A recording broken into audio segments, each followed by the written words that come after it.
Attorney General Pam Bondi facing a second day of heated questions on Capitol Hill. The AG defending the administration's request to cut the Justice Department's budget by $2.5 billion. Senators also pressing Bondi on immigration, court orders, and the possibility of terror attacks by Iranian sleeper cells. Here's some of what we heard this morning.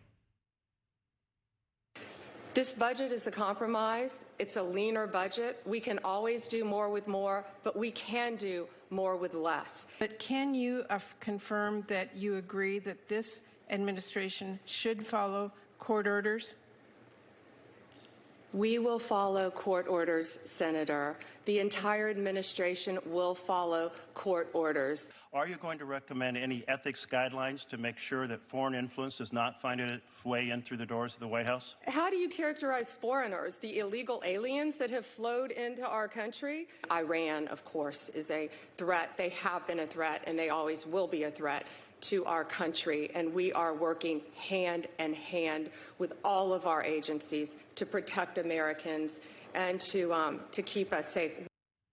All right, so NewsNation's Khalil is live for us there on Capitol Hill. Joe, what did the AG say specifically about Iran and the chances of potential lone wolf attacks?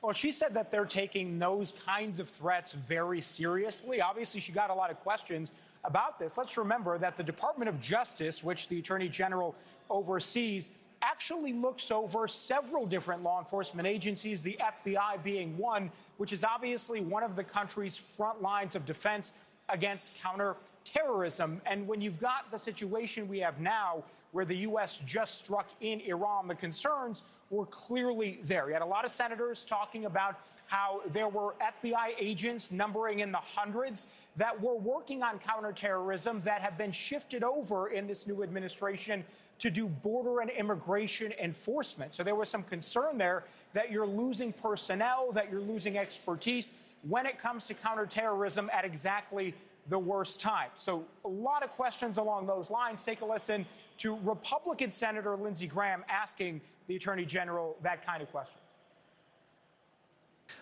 Back to Iran. They have sleeper cells, we think, here?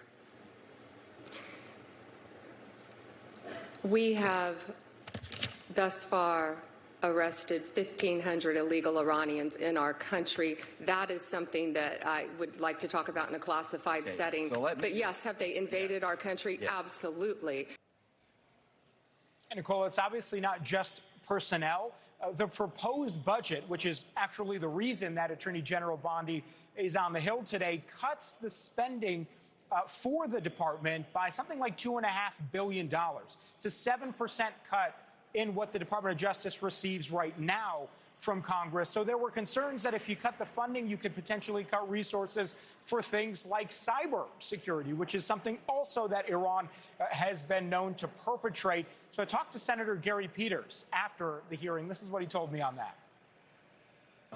Yeah, I am concerned. We have a lot of multiple threats. Domestic terrorism continues to be a major issue. Cybersecurity, we're looking at a lot of cuts to our cybersecurity force, and that's probably the one persistent threat that we have against our country. And Iranians currently are very active in cyber threats.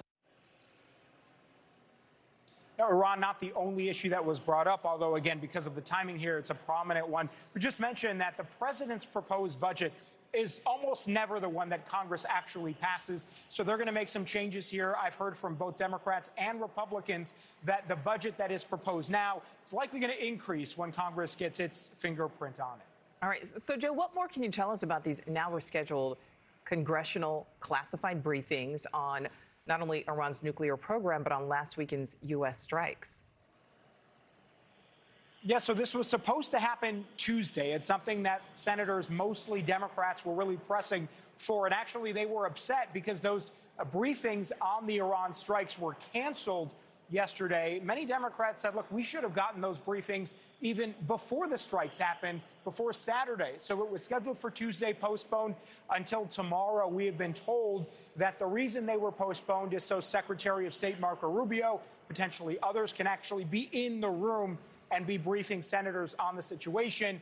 There were also some concerns about that DIA, the Defense Intel Agency, findings that perhaps the initial finding, the reporting around it, was that the damage to the Iranian nuclear sites wasn't as extensive as what the White House had been saying, and that perhaps that was the reason that these briefings were delayed. Nonetheless, we are told by Republican Senate leadership that tomorrow they expect in the late afternoon to get that briefing that was postponed. A lot of questions still around the intel surrounding the Iranian situation. Thank you for watching. Subscribe below and download our NewsNation app right now on your phone, and you will get fact-based, unbiased news for all Americans.